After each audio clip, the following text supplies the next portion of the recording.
From the minds that brought you H2O Dreams, this is Undercurrents. Exploring the intrinsic value and motivations of our pursuits in outdoor sport, inspired by folks who play on the fringe. I'm your host, Chris Wing, a former professional athlete working for the betterment of human beings everywhere.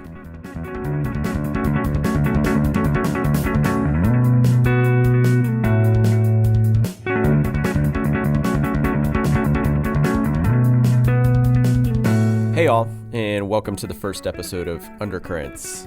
We're really excited about getting this project going, as we were motivated to do something along these lines for a long time now. I'm a podcast listener.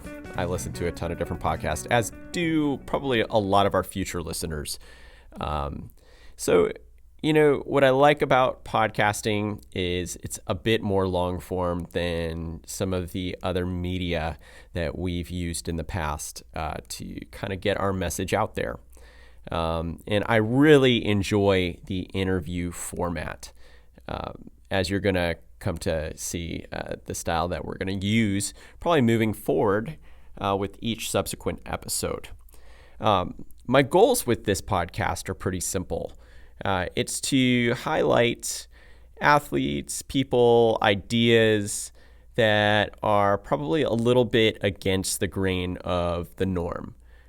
We've got plenty of that stuff out there. And what we're really looking to do is kind of show the different ideas, things that will really make you think hard about how you proceed in day-to-day life, or maybe just as simple as how you proceed in, your recreation, your chosen mode of recreation, whether that's kayaking like I do, rock climbing, running, any of the outdoor pursuits that tend to be a little bit more fringe than the mainstream sports, and tend to be a little bit more individual as well.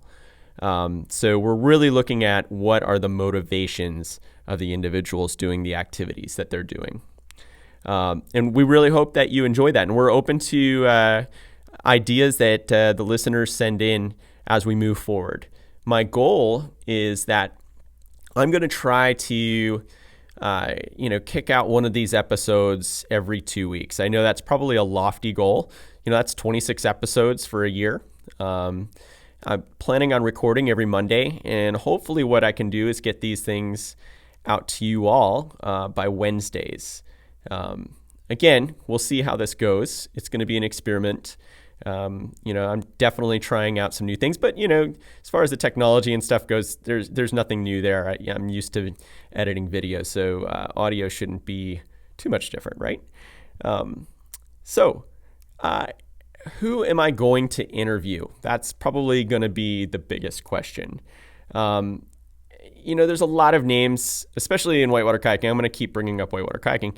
There's a lot of names that we hear a lot of, and my goal isn't necessarily to go with the old familiars. We might reach out to folks that you may have never even heard of. Those are some of the folks that I find to be the most intriguing, to really kind of distill what it is that makes them tick. And again, maybe what we can do with that is, potentially give some exposure to folks that wouldn't otherwise have exposure. If you want to be interviewed, feel free to reach out. We're definitely in that experimental phase at the moment, so we're definitely gonna have a learning curve to kind of go through here. If you like what you hear on this first podcast, feel free to subscribe and share with everyone. And, share with folks that are more than just whitewater kayakers. This first episode is definitely going to be with my old familiar of whitewater kayaking or river sport specifically, which gets me to, the introduction of our first interview subject. This episode's guest is Robbie Gilson, a whitewater athlete and current lightning rod in river sport. And the reason why I say that is Robbie very recently became the subject of attention with the beautiful and captivating video he shared on social media of him and his friend Mac McGee swimming the Upper Gauley River intentionally. This primarily caught my attention as I was intrigued by the level of comfort in which these guys would need to develop to accomplish such a feat, and how this relates to the folks that I teach and their levels of comfort. One of the things I do with students is intentional swimming in current to develop comfort before we proceed into kayaks or canoe.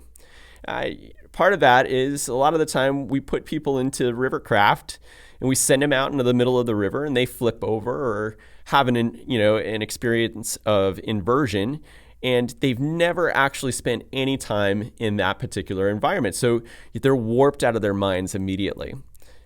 So therefore, I found this to be rather intriguing. We spend a good amount of time exploring his process, his intentions, and what he has discovered in the process of this experience. I really appreciate Robbie's thoughtfulness and deliberateness, and think you will find that in this hour-long interview from Hawaii, where he currently resides, there's some insightful tidbits for you to chew on as you continue on your own personal paths of development, especially when encountering the unknown. Although Robbie may be doing something that publicly is decried, I think this spotlights a problem within our communities of labeling something taboo or dangerous just for the sake of doing it. We certainly are not without the same dangers even when we go out in our socially accepted crafts. So, without further ado, I introduce Robbie Gilson. Watch this. Robbie, how are you? Hey, Chris, I'm doing great. Thanks so much for having me. Yeah, man. Glad to have you on the show. This is the inaugural Undercurrents, which is aptly named for what we're about to discuss. So, where are you right now? I am in my little carport tent space on a farm on the Garden Isle of Kauai. I just got back a few days ago, and I'm gonna be doing a little work trade on a farm here, and I'm real excited for the next chapter. Nice, man. What's taking you out there? A lot of things. A whole new way of interacting with the water. Kind of putting myself in a place of discomfort, and just I want to feel more connected in every way, in every aspect of life, and I think there's a lot of people here on a similar wavelength, and I'm just open to what this experience has in its many lessons. Nice. That's an apt answer there. So, Robbie, I was motivated to reach out to you because primarily, one, I've known you for a little while, and I've really been moved and inspired by some of the things that you've been doing on the water. And you're definitely an outside-the-box thinker. There's a lot of things, obviously, from a comfort perspective that you just talked about, stepping outside of your comfort zone, that for us as educators and our paddling school, that we deal with comfort a lot of the time.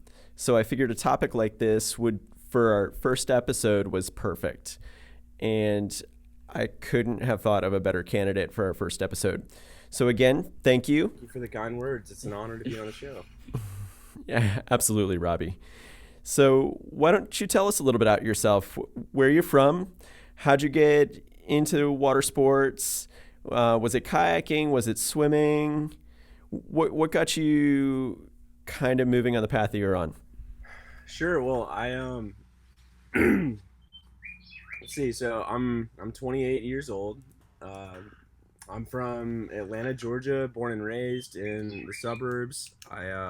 My mom jokes that her sons were raised by wolves. And I've always been drawn to being outside, and I think ever since I was a little kid, I was either playing around in the creeks, or I think there was a time where I got in trouble for playing in like a big water fountain at a wedding when I was like 2 or 3. So I've always been getting in the water in some capacity. It's something that's brought out something really real, and I feel grateful to have grown up in what might seem like one of the last generations to not be completely occupied with technology. Like, we were always playing around in the creek in the backyard, and I did swim team since I was probably 7, going up all the way through high school. So I really liked being in the water, but it just kind of, I don't know, swimming just feels like kind of a treadmill, Yeah. treadmill version of running, and so that felt kind of limiting in some ways. But uh, I eventually moved to kayaking after a couple rafting trips with my family. The first one was on the Kennebec up in Maine, and then had this like whole fiasco trip on the Chattooga on a family reunion. It was like Tropical Storm Gene or something like that back in '05, and the Chattooga went from like 2 feet to like almost 5 on our section 3 trip, and just like this wild out of control story.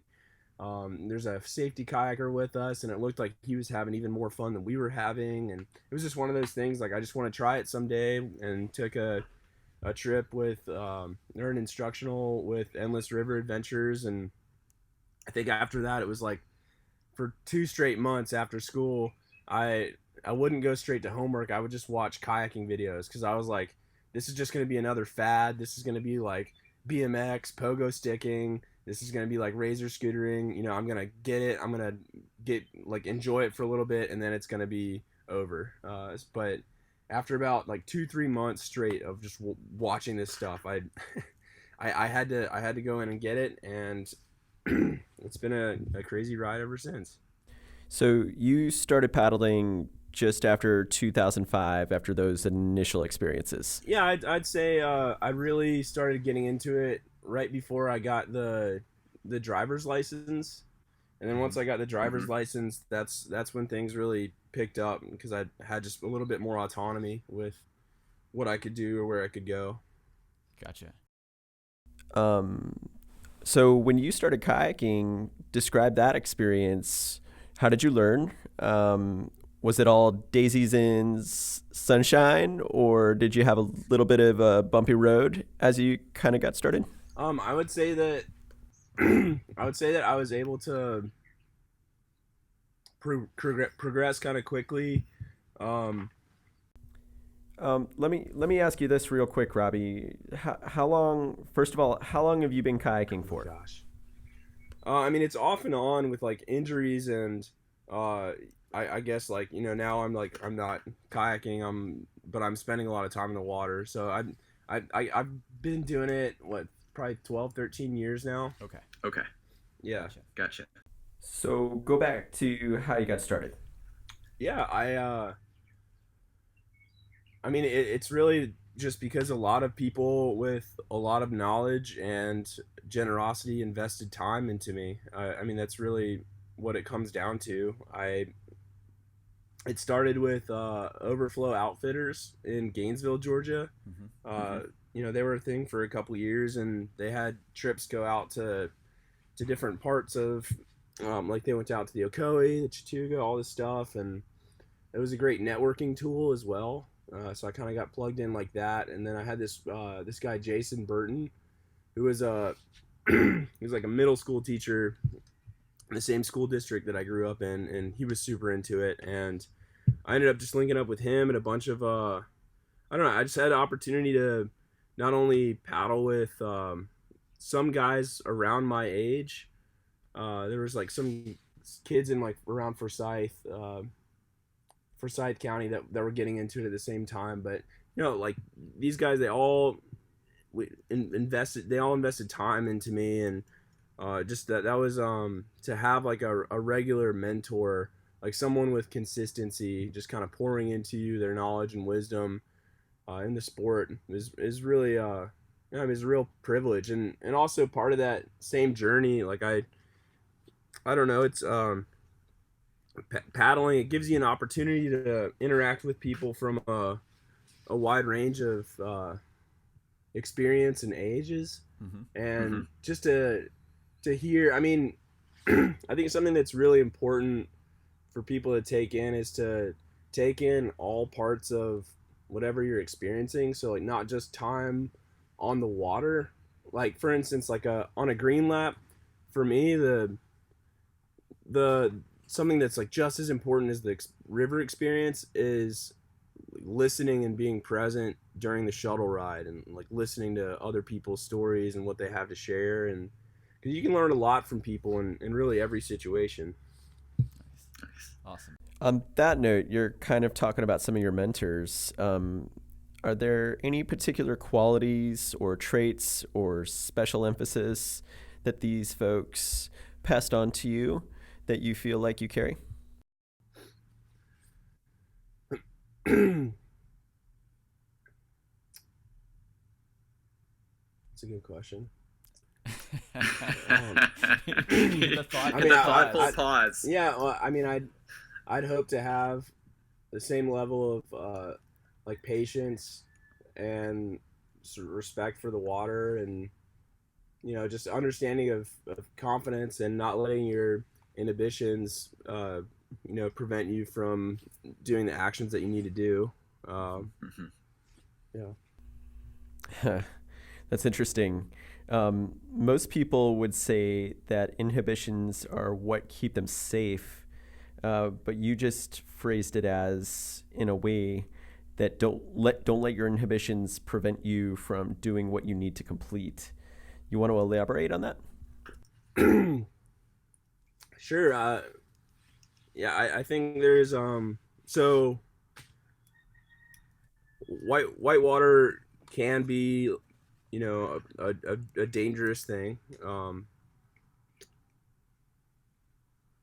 and it's easy to look at whitewater with just a mindset of like a fear-based one. Sure. And of like, oh, you read all these accident reports on American whitewater, you hear about all these things happening, and yes, there are these like freak incidents that happen, all this stuff,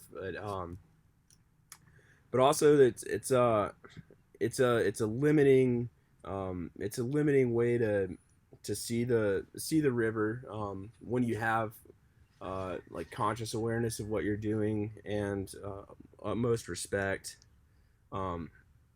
It's more like entering more into like a love-based relationship with the river or with the water. So this is really interesting. This is not how the general paddling public proceeds. So, and it's not that you're disregarding information or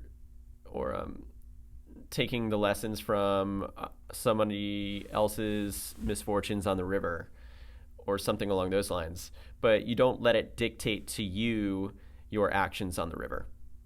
Would that be fair? Yeah, I'd say it's fair. Okay. So how do you channel that? How do you set aside some of those inhibitions? Do you have a ritual? Do you have thoughts that you think about constantly? Like, what gets you into a place where, like you said, where you're proceeding with love as opposed to fear? I mean, I think it's, how you do anything is how you do everything, so it's more of just adopting that as an entire life practice, and not just in kayaking or water sports. I mean, it's really not like looking into a situation and not looking at ways in which you could fail or ways in which something could go wrong. I mean, obviously you do your research ahead of time, and you don't just go like blindly into a situation. You want to be aware of what's going on around you. That's part of the whole awareness thing. But if you like for me, I get to that level of comfort, and obviously like we're all works in progress, right? No one's like there. We're all nobody's a finished product. Yeah. But I try to keep a regular like discipline of meditation and stretching, and just keeping my mind and my heart open to what's around me. And I mean, both in the water and then in the rest of life, it's just come back 100-fold. Gotcha. You mentioned meditation. What does that mean to you? If you wouldn't mind sharing, what's a meditative practice for you, and when do you do it?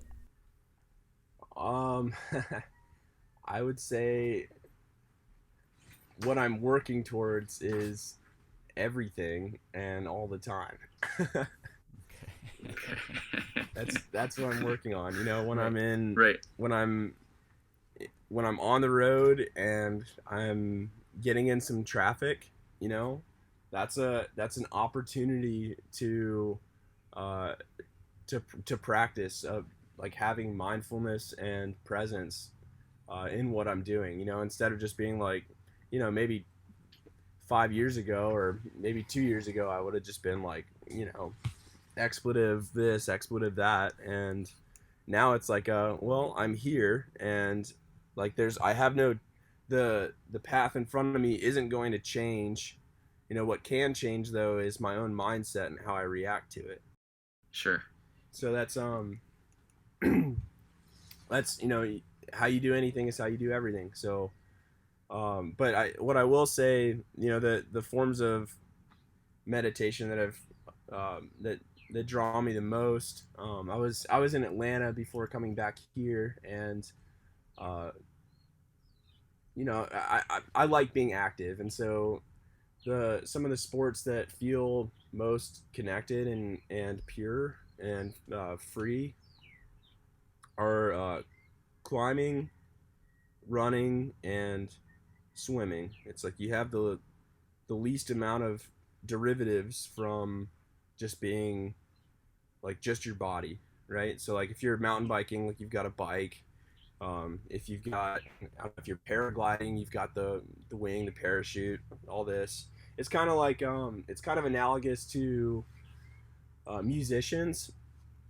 You know, like a saxophone player is, you know, the saxophone is an extension of their body, but a singer is just using what they have with their body. Like a singer is more connected um, to their craft, their instrument, than someone who kind of has to learn the ins and outs of, you know, say another instrument. So in Atlanta, I was climbing.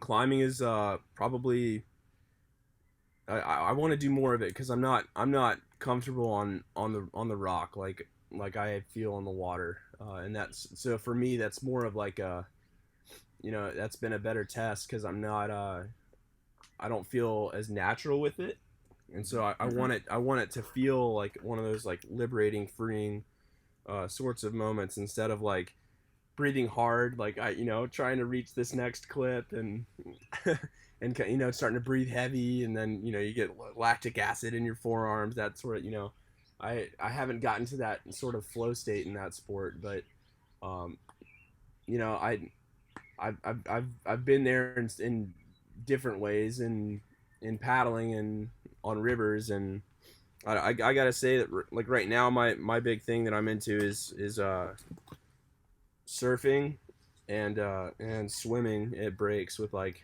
fins and a mask and snorkel. Mm-hmm. Mm-hmm. That's just like, I mean, it's a constant awareness where, you know, you have kind of like the yin and the yang. So the yin is like you're sitting on the board and you're just looking out into the ocean, and you're looking for all these little changes in the water, and you're constantly scanning and looking around like, what's my positioning? It's this. I mean, it gives you pretty much no time to think about anything else, right? And Yeah, that's you have kind Yeah, of, you have no choice but to be but present. to be present. I think that's what the, you know, when I look back at kayaking for like what that's been for me, regardless of what it's been, whether it's been river running or creeking or, you know, I like downriver freestyle or sport boating, something like that. It's all been geared towards like being of no mind, like not uh like being in a flow state, not having um just random thoughts come up. Like it gives me no opportunity to think about anything else. Right. Those other other thoughts are considered distractions from what you actually got to do. 100%. So, Robbie, I don't want to, we're not going to derail what you're talking about here, but what I'd like to do is kind of get an inside look into your process of recent endeavor.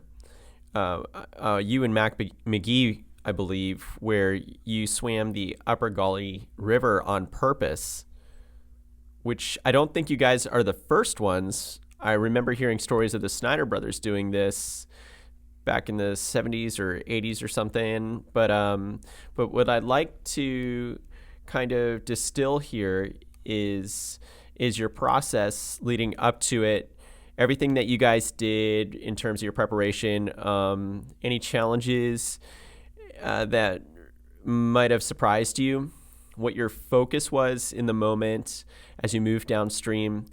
And for our listeners, there's a video of this, and I'll put this in the show notes. And it's one of the most beautiful videos I've seen of paddling, water sport, anything like that. It's really, really awesome. But I'm super eager to hear the process. Like, were there other rivers that you swam first? What did you do to map out the riverbed? Any of those things that you may have done that most folks wouldn't have considered. Sure. Yeah, well, thanks. So there's, just like what most people see, there's a process behind, there's a big process behind everything. And so I'll start by saying that's like the most important thing about water is your relationship to it. And so it's I don't want to tell anybody to do it or not to do it. Like what we did, it's like it's not Oh, sure. Your experience is completely individual, and by no means are we trying to advocate for this, but I think there's something to be gleaned from this experience. Like, I imagine you guys have to have an insane level of comfort and focus in order to do this in a way that doesn't invoke fear. And I'm sure there was years of immersion in water, an understanding of water that's above what's considered to be the average. So yeah, it's not that so much advocacy going and doing this as much as it's advocacy of the process to achieve something of this caliber. Okay, yeah. I wanted to make Yeah, that Absolutely crystal clear. Okay. Yeah, so Mac has always been the one who's kind of challenged me and put me in an uncomfortable situation, or like mental, it basically, he puts me in a position consistently where I have an opportunity to push through a comfort zone or to resist that. And in the past, it's always been, once I just go into a level of trust, it's always like worked out and been exactly how like how he said it's going to be. And it's I guess we started with like river snorkeling out in maybe some like high country streams, some high country spots, and realizing like oh, this is what these features look like at low water. This is what the rocks do to water when it's at a higher level. So we explored some rivers that we kayaked, and then some other rivers that you would never, I don't know, you'd probably just like never touch in a kayak, just swimming. And so that's, I don't know, that's a cool like new relationship with the water, right? Like we're so used to. And how many times would you do this? Oh gosh. Like dozens, hundreds. I can't speak for Mac. Mac's done it way more than I have, but Yeah, probably. I don't know. Like I've done it at least a couple dozen times. Gotcha. Gotcha. This is the same This place. is the same or, place, like new or rivers, like and new you're doing rivers, this and at you're lower doing this at flows. lower flows. Sure. I mean, yeah, this is like various parts of different rivers. So like whether it's, I'd say the ones that we did most of the time on were like the Chattooga, Wilson's, and like the Gauley. Mm-hmm. Yeah, just I mean, you want a clear river. You want to be able to see uh, what's in front of you. I mean, because it makes a huge difference. It makes Well, it I'd makes imagine. Oh, I'd imagine. yeah, it's everything. It's yeah, you want clear water, so that kind of narrows it down to some rivers, at least in the East Coast, but it really opens the door for some others in other spots. Gotcha. So you guys would do this at what, on class 2, class 3? Like you said Wilson Creek, but you're doing Wilson Creek at low water, and a lot of the push is gone, and obviously the turbidity of the river is gone as well, and the water is clear. And then I would imagine the Gauley is kind of like the crown jewel in that sense, and it's not just what you go out and hop on. Yeah, it's it definitely demands a lot of respect. I will say, having done it a few times now, that is like the shallowest and creakiest version of a river like that I'm really ever gonna want to do. Gotcha. What do you mean? Gotcha. What do you mean by that? I mean, the Gauley has deep channels everywhere, and we would study like every single lap that we paddled down, like in a kayak, we'd always be looking for the deepest lines.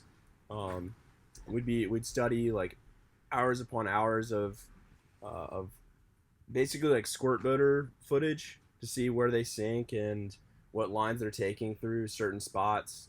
Like Brian Knight's videos were a really big resource for us. Um, I think, yeah, a lot of his videos are on Vimeo, but it's like a really good study tool in that way. But the Gauley has some pretty shallow spots, and unless you know exactly where you are, it could be like you could hit some rocks, definitely. Yeah, I would Yeah, imagine I would Lost imagine Paddle Lost would be one of Paddle would those. be one of those. Yeah, we walked second drop of Lost Paddle Okay. and Okay, and gotcha. and Iron Ring, because Gotcha, those are okay. Gotcha. Okay. those are, I mean, Lost Paddle, you look at that with no water, and It's terrifying. It's terrifying. it's really, it'd be really hard to not hit a rock in there somehow. And I've heard stories of squirt boaters flat pinning on the bottom of the river Right. in there, and it's just not like, that's just not, none of it is like a proving ground, so it's like there's no point in running something that is gonna be compromising in some way. Sure. Sure. Had you guys ever gone and done a paddling trip, trip down at low water? Yeah, I've run it at like 400 a Yeah. couple times. Yeah.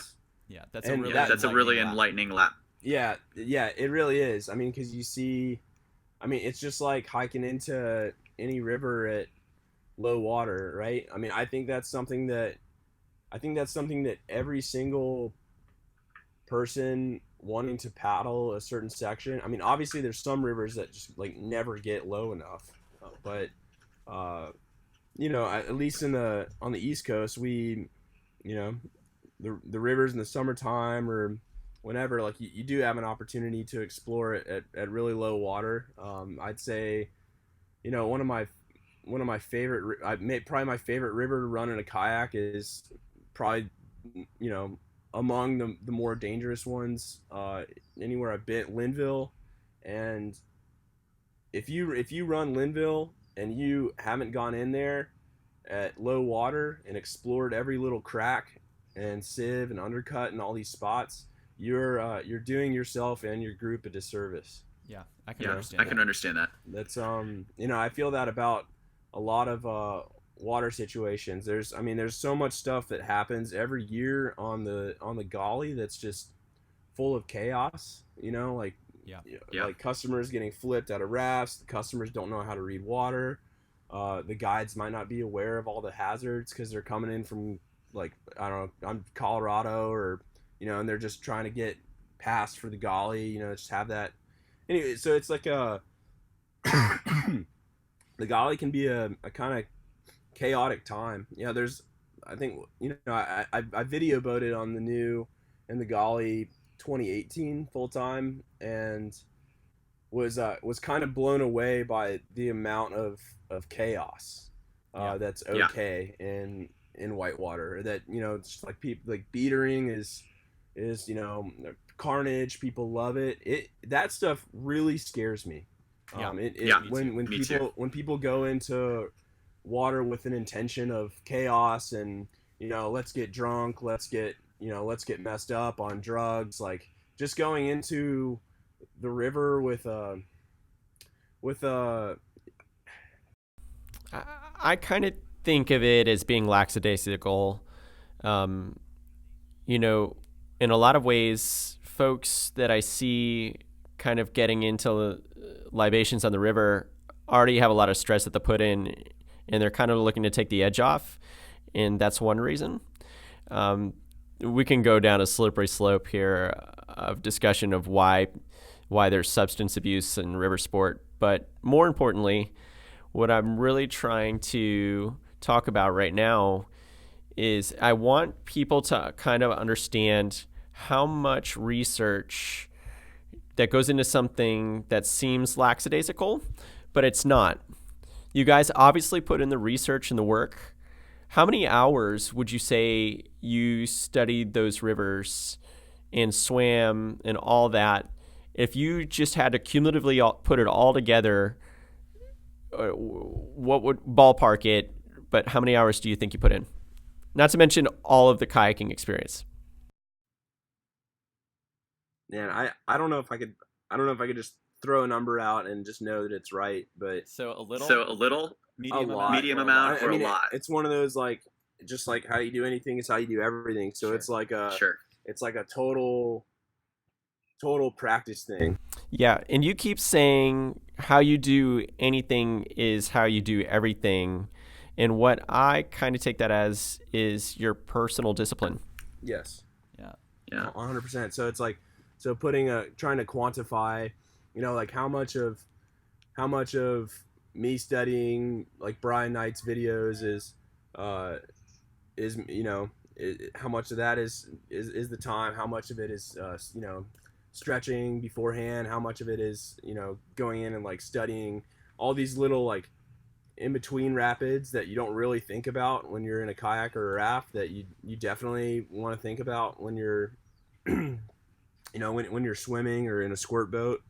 For the record, I think that like having squirt boated the Gauley and having swam the Gauley and having like gone down in a couple different ways, I think squirt boating the Gauley is by far the most dangerous thing that you could do on that river. That's interesting. Well, Why do you think that? Because you're so attached and connected to something that you potentially can't get out of. Okay. Gotcha. Okay, gotcha. So like that's the thing that that's the thing with your body. When it's just your body, you can take the shape of like a wing. You can make yourself into a wing. You can make yourself be as like hydrodynamic as possible, or create as much drag as possible in the water. You can ball up, you can spread out, you can change form. And a boat, most boats don't change form. Right. You have to change your edging or change something about the your own relationship with the boat, which is like a derivative from like full connection from swimming, right? Right. Right. So you have to learn that particular boat to learn how to interact it with the water. So with I'd say swimming is highly intuitive, and it's I don't know. It's the most connected I've ever felt to the water. But going back to your question, it's just part of like the entire discipline, I guess. Yeah. And what's interesting here, Robbie, is swimming whitewater is extremely taboo. And in a lot of ways, it's demonized. People get made fun of for swimming, and it's the most fundamental skill in whitewater sport. You should learn to swim before you even get into a kayak. And it's a fundamental skill that you fall back on, or if you come out of your kayak or your kayak skills don't work, you're back to swimming. And it's surprising to me. We get a lot of folks with a lot of different experience. One of the questions I always like to ask them is, how much time did you spend swimming early on in your paddling career? And commonly the answer is very little. And I feel like it directly translates to the person's comfort in and around the water, and even in their own kayak, and sometimes leads to a lack of success with their role or confidence or their ability to execute a particular move, and that becomes a detriment. And so with that in mind, if we were to advocate swimming in any form, like what's really enhanced your comfort with swimming on a river?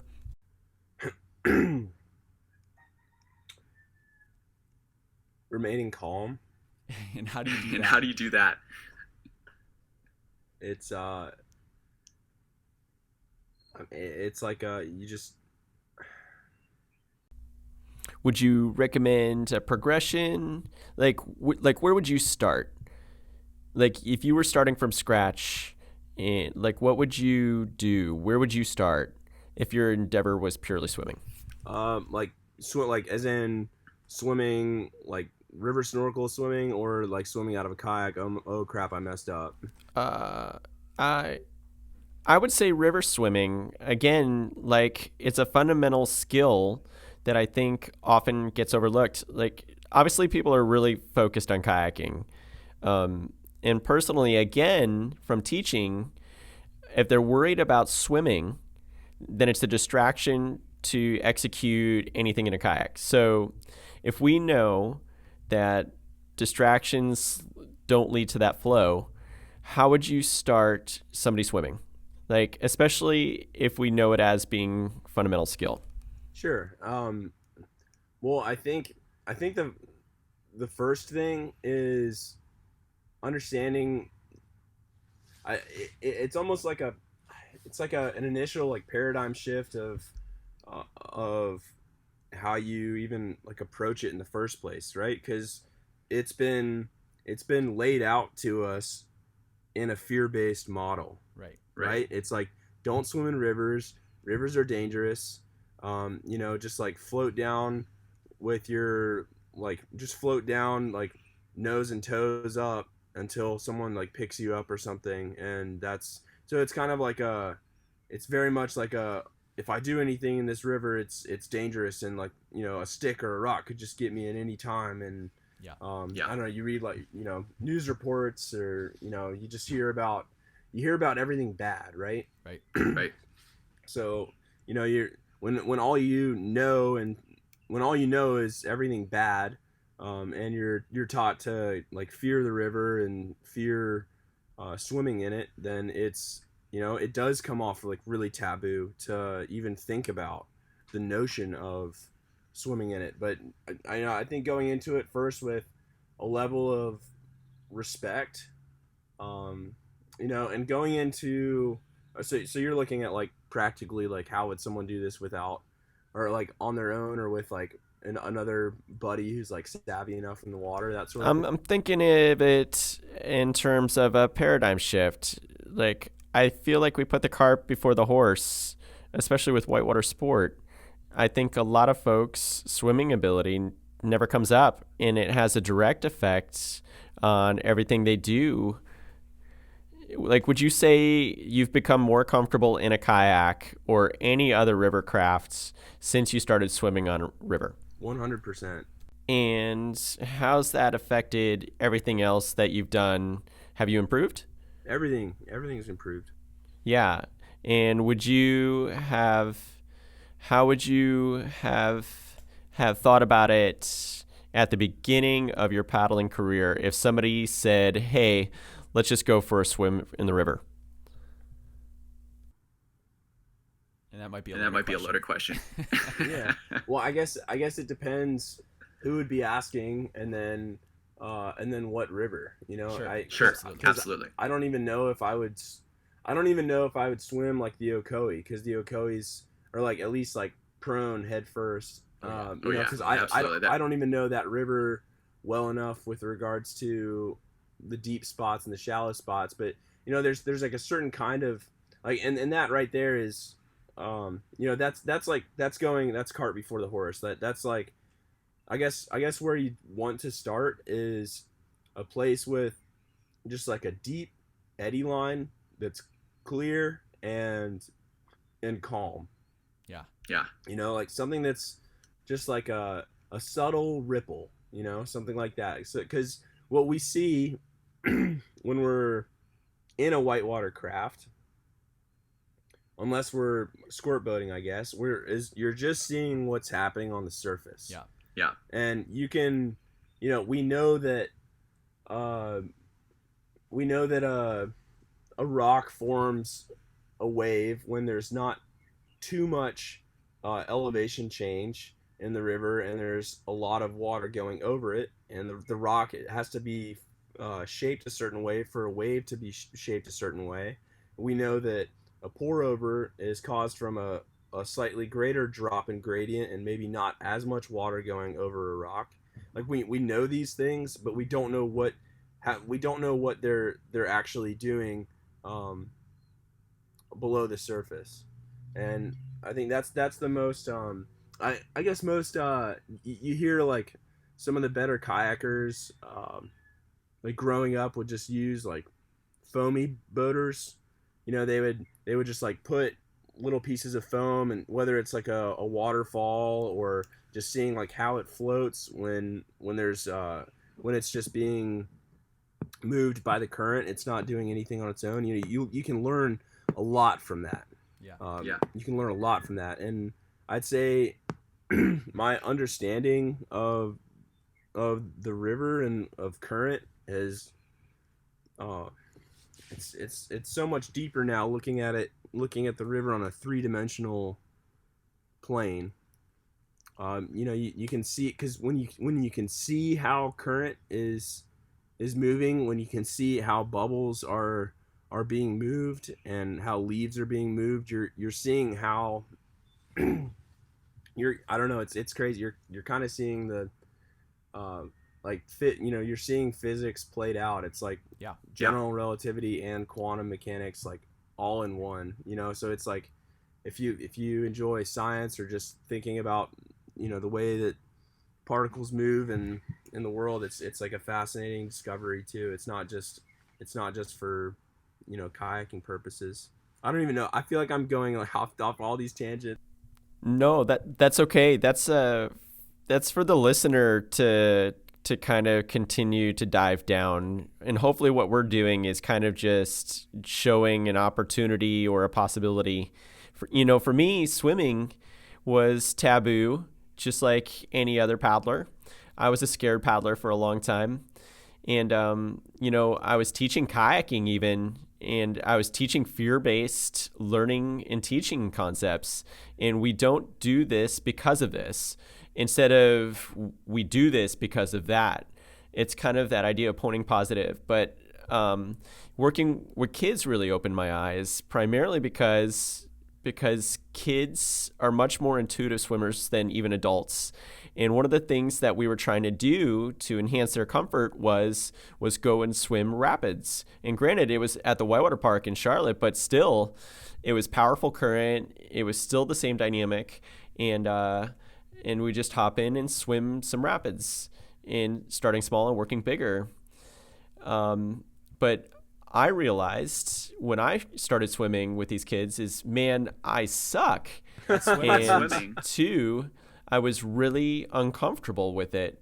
So I was so exposed and naked, and I kind of had my eyes opened and realized I needed to work on it, and it was going to enhance everything else. Freestyle actually helped me tap into that as well. But I started swimming particular rapids, deeper rapids on purpose, and try to get downtime and all these other things. And with it, my comfort grew and my confidence swelled. And that's why I really found your pursuit to be extremely intriguing, because it's definitely taking it to a level. It's like the class 5 level of swimming. And you wouldn't just hop on the Upper Gauley and swim without having put in a lot of practice and time and study. But right.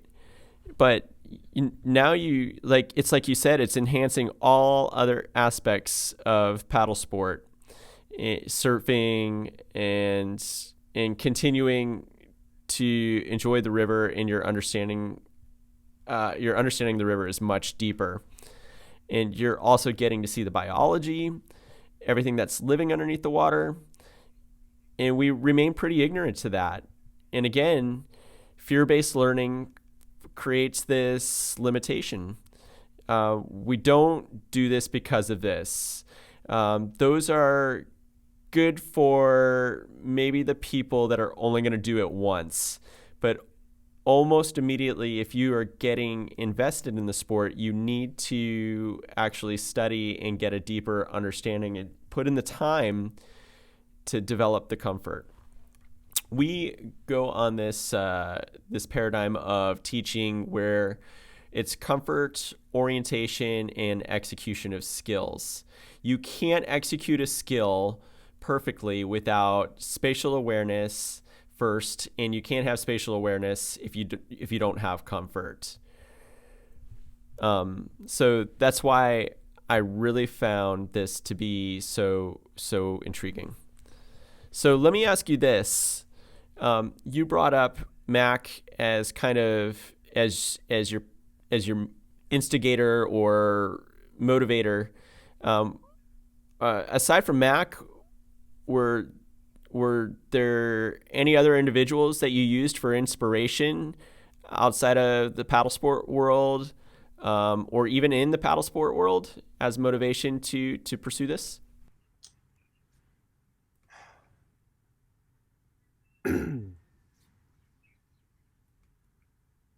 No, I think I just, it was more from our own experience. It's kind of seemed like a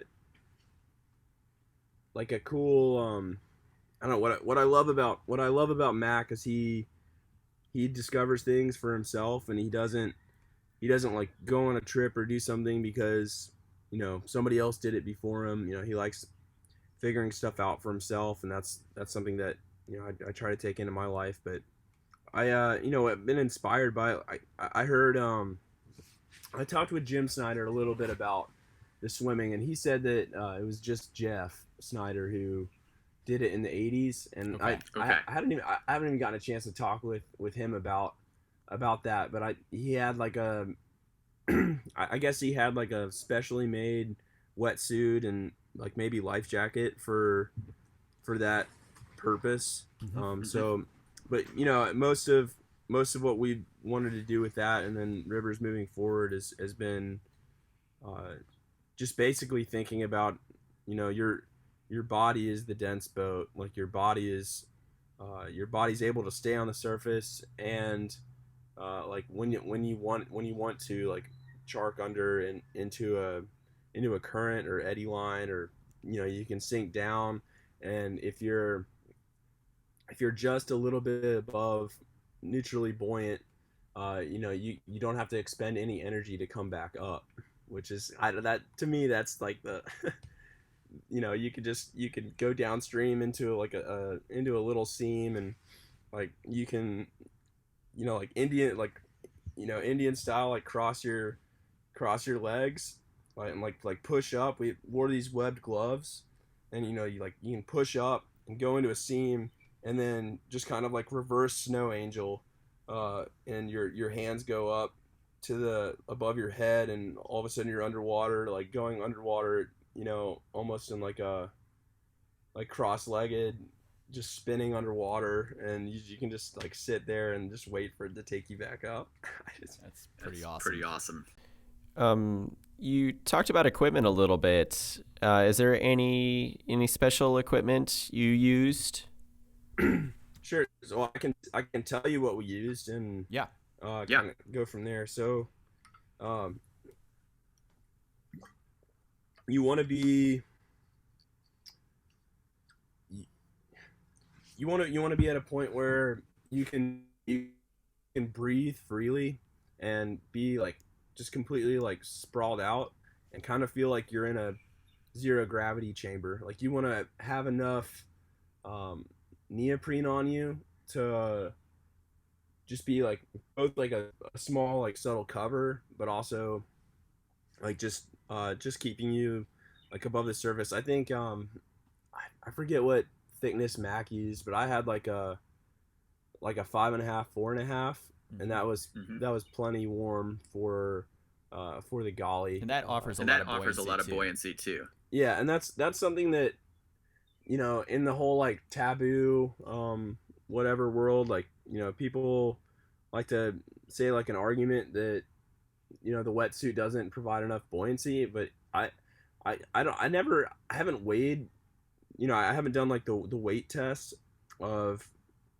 how much buoyancy that is, but I mean when I've river snorkeled before, and this isn't like on the Gauley, this is on like maybe Wilson Creek at really low water or something like that. Like I've had a wetsuit, but also like 10 to 12 pounds of like dive weight on me to be like neutrally buoyant. And that's something that I was really uncomfortable with at first. I was like, I'm not about to put like weights on me in a river. That sounds super counterintuitive. Right.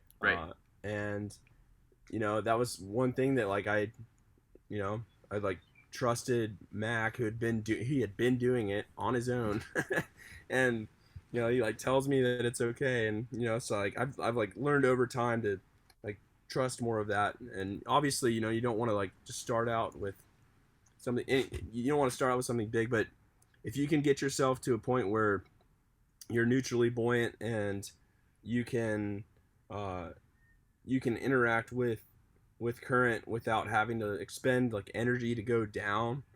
Like if you've ever been in a lake and you're wearing a life jacket and you try to like swim down under, like you're expending all your energy just trying to go under, right? Yeah, and energy is a resource. It totally is. I mean, energy is oxygen, and so that's I mean, yeah, that's everything when you're swimming. But so the gear we used hydrodynamic helmets. So for us, that was like wildwater helmets, just because it's about the smallest helmet that we could kind of find that wouldn't affect our movement in the water. And then mask and snorkel. We wore the wetsuit that gives probably about 10 to 12 pounds of buoyancy, and then like webbed gloves. The webbed gloves are amazing, and then fins. And we've kind of been experimenting with different sized fins, kind of like different sized paddles or whatever, right? So I think Mac has used like free dive fins before, and that's been too much.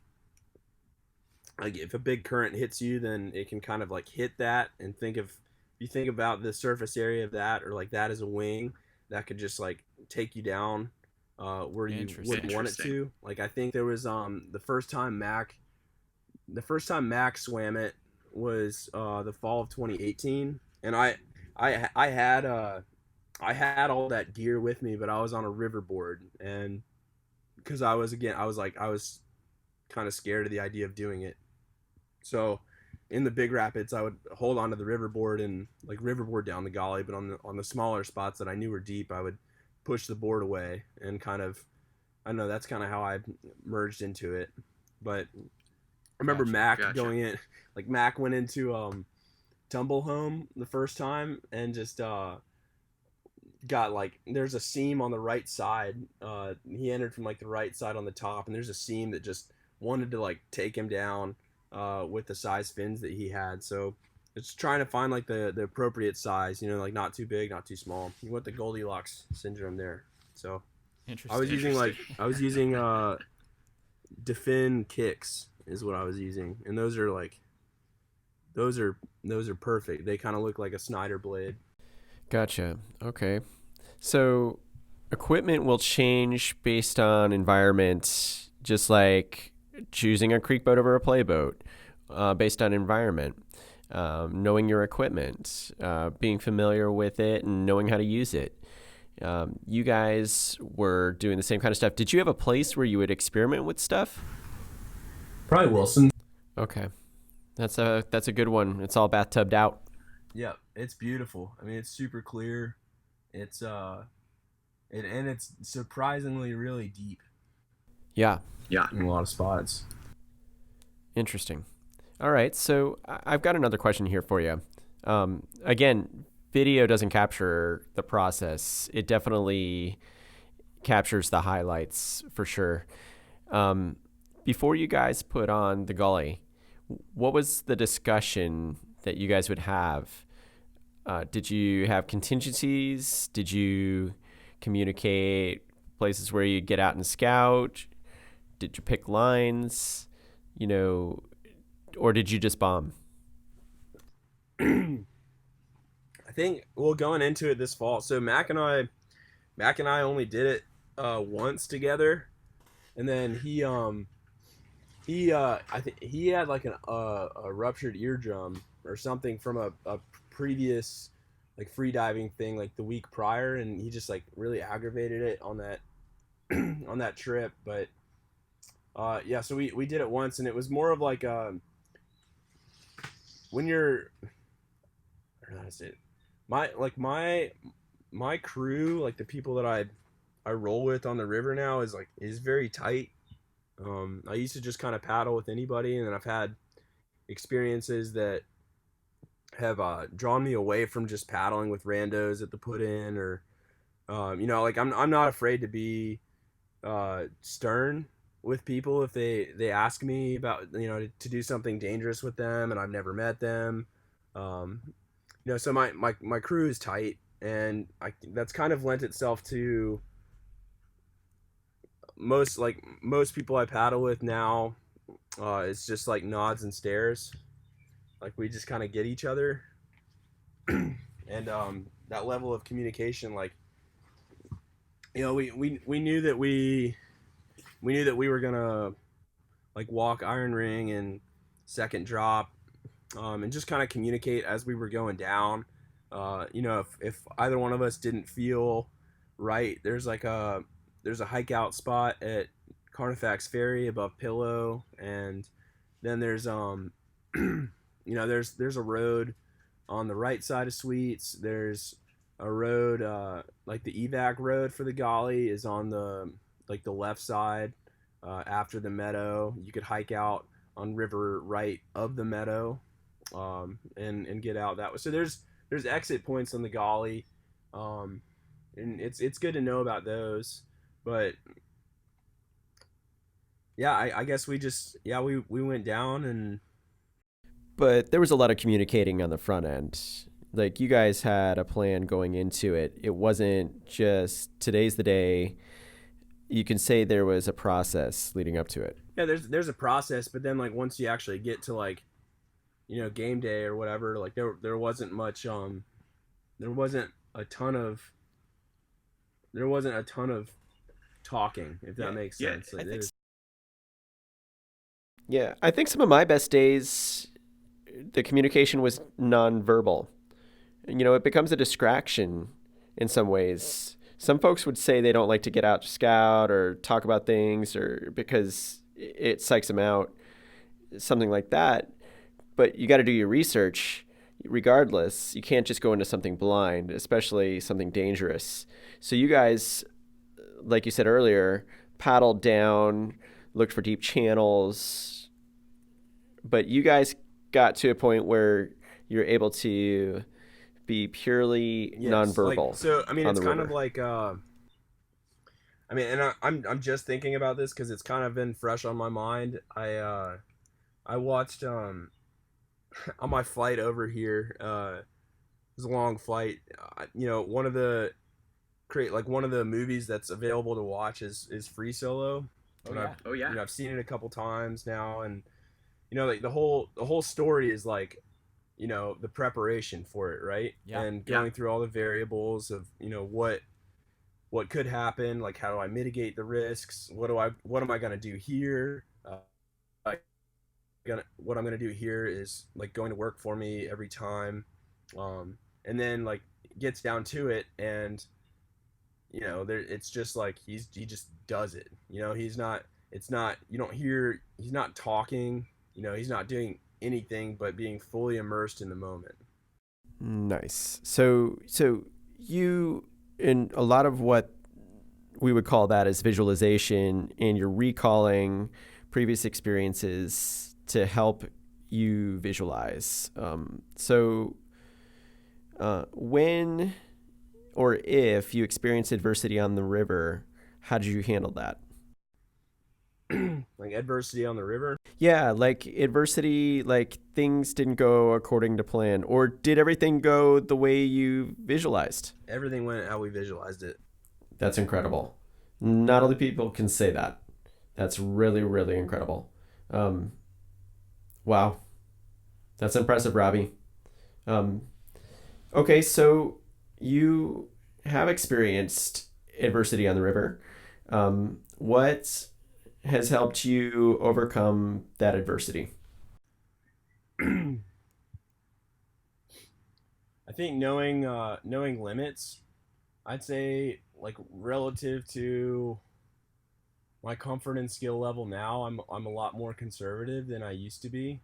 I mean, I remember within the first few months of me running the green, I was like 16, and when I look back, I definitely started running harder stuff way too soon, and that's something that, like, I'd be a hypocrite if I told someone not to do it, but I can also say, almost like from my own experience, that it's better to develop skills where the consequences don't come up so much, because I don't know, developing oneself into like a, you know, where your performance is based on whether or not you succeed in a very consequential environment, that can bite you in the ass real quick.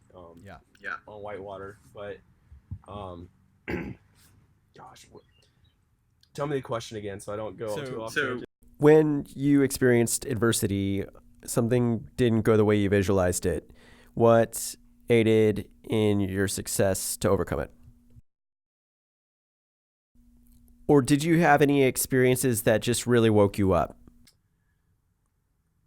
I think the biggest thing for me that I've learned from the river is it's all about, like, it's about the intention that you go into it with. It's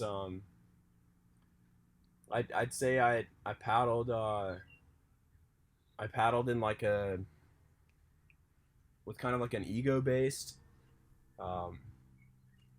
sort of intention, maybe in the past, like, not so much where it was like I wanted to brag about something, or I wanted people to know what I did about something, but it was more of like I liked feeling good and dialed, and that's a good feeling. Like, people who get to a point where they feel like really dialed and honed into their craft, like it's addictive how good that can feel. But I've had a few wake up calls where I mean, maybe like earlier in my paddling career, when I was running stuff that was just like above my pay grade, or I just wasn't good enough, like looking back, to be making the decisions I was doing. It was like sometimes I would roll the dice on a rapid and run it, and that's just like super not what I'm about now. Like I don't if I can't visualize myself having a solid line through something like every time, it's just not like it's not worth it for me anymore. So that's I don't know that paradigm has shifted a little bit, but yeah, that's not a bad thing. yeah, no, and that's I'm totally fine with that. But like looking at water,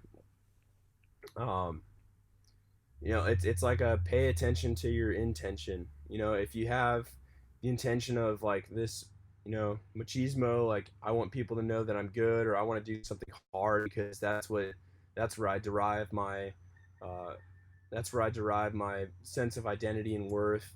Like you can go down that road, but it's an empty road at the very end. So there's this is coming from someone with experience. Kind of, I think we all take similar paths at times. Was there ever a point where you just totally got burnt out on it? Let's see, I've definitely gotten like gone through waves. I mean, I think everybody can go through waves, and honestly, like I feel I mean, I'd say like part of the reason why I'm here now, doing stuff that's like more involved with the ocean is, like I kind of did get to maybe like the end of my rope with like wanting to do super hard whitewater, at least for now. Like I'm not closing that door entirely, but doing the I don't know, maybe like from like 2016 through mid-year like 2018, like I was kind of at a point where I was like, I feel comfortable on this stuff. I can run it well, but the consequences of if I mess up are just they're exceptionally high, and I like, and it's just a matter of like how much of this is sustainable, and then we had like, we like the unfortunate thing about whitewater is like, if you've been in it long enough, you've lost a friend or an acquaintance or someone that you've known. It's just too small of a community to really to really like not know someone eventually, who like, it certainly is the shitty part. It's the super shitty part, and it's I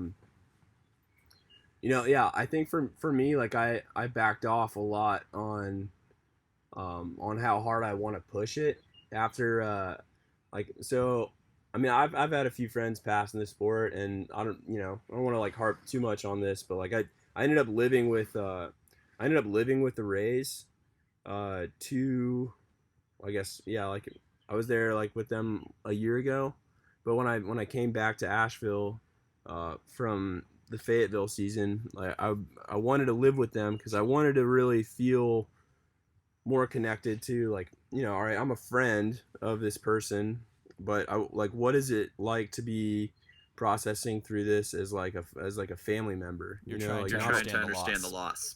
Yeah, like I want to feel, I mean, in every aspect of life, like I want to feel more connected, and I want to feel more, so like I really wanted to feel that experience. And like I mean, it's turned into like a really beautiful friendship and relationship that I have with that family now, and I'm incredibly grateful for it. And my overall conclusion is like, no hobby's worth dying for. And I can say, like, when I was running harder stuff with more consistency, I kind of had an attitude, and I don't think this is a healthy attitude at all, but I had the attitude of like, I'm not gonna fear like what I'm doing at all, but I also am like I'm not I like was in a spot where I didn't care a ton if I died or not on whitewater. And that's like, I'm really glad to be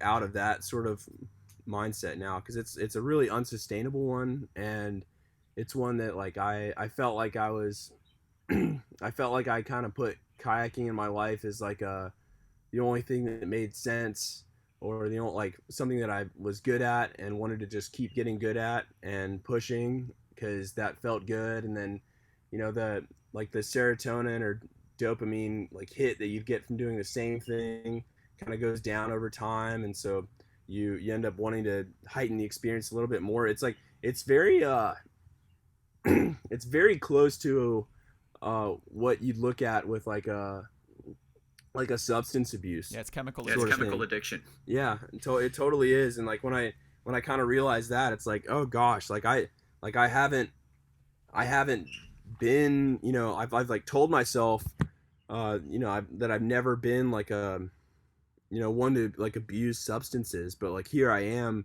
like building my entire life on this foundation, like this like castles made of sand, of just something that's like highly unsustainable. And so for me, I've taken a step back from kayaking in that respect, and like it's more about who I'm with on the river now, more than like what river I'm doing. And it's about making easier whitewater harder, and I'm super grateful to be there too. So Robbie, I really appreciate you sharing that. That's I think that's a part of the sport that the community at large really struggles to talk about in a healthy way. We try to justify our pursuits, which can be dangerous and runs with the consequence of finality in some instances. And I, like you, very much, I'm older now, wouldn't necessarily say wiser, but there are things that I live for now outside of my hobby. My hobby definitely enhances my life and definitely gives me insight that I think really improves my life. But just like you said, it's not worth dying for. And again, it's one of the byproducts of our sport that's a shame and not totally preventable. And we could try to control as many different facets as possible. But what I've been trying to advocate while talking to you is the process and how calculated in a lot of ways what you're doing and what a lot of people do in the sport. It's not necessarily academic work where we're going to go through step A, step B, step C, and this is the result we're going to get.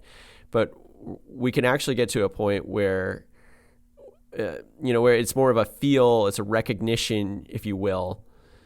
But I really appreciate that insight and that vulnerability. We need more of that in our sport for sure.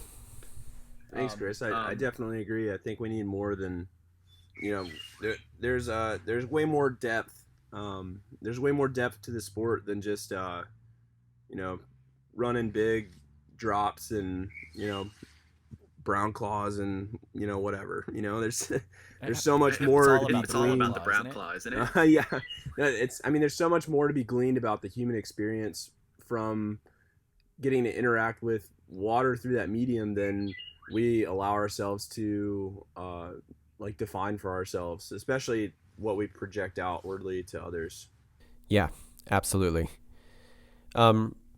Robbie, first of all, I want to just thank you for taking the time, especially with the time difference and the holidays and everything else for crazy.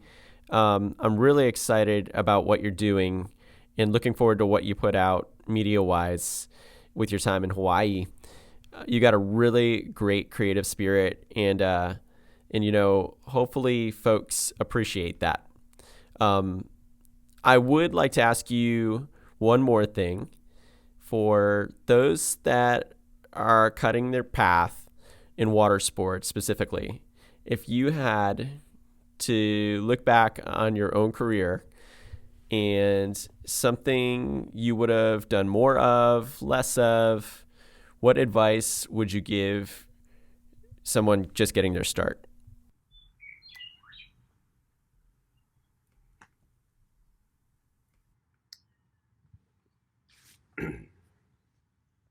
That's a good question.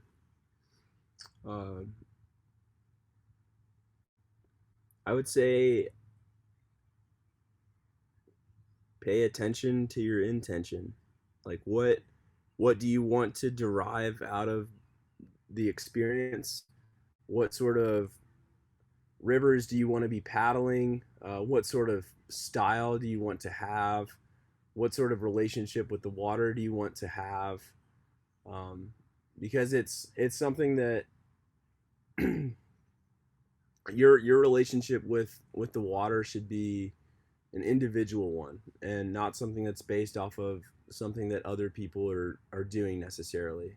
And that's whether that's paddling a different kind of boat, or a different kind of river, or doing like a certain kind of line through a rapid, or just having like an entirely different mindset of like what you're gonna take, like what are you gonna bring to the river. I know that's a generalization, but what you have going on. It's a good one though. Yeah, what you have going on in your mind, and what you have going on in your heart is something that's outwardly expressed through your body, and that is that's something that you share with the water. Like I mean, we could go into like a whole other tangent of like like hidden messages in water, of like like water having a consciousness to it and all this stuff. But like pay attention to your intention. Like what are you wanting to derive out of the experience? Do you want it to be a hobby? Do you want it to be something that deepens your relationship with the natural world or with God? Or like what, like it's it's about your personal relationship, and and then at that point making it do you want your hobby to be, how much of it do you want to be your hobby, and how much of it do you want to be like a discipline, or something that's indicative of the rest of your life practice. Perfect. Robbie, thanks so much, man. Thanks for the time. Chris, thank you so much for your time. Thank you for having me. Thank you for the kind words, and I'm excited to see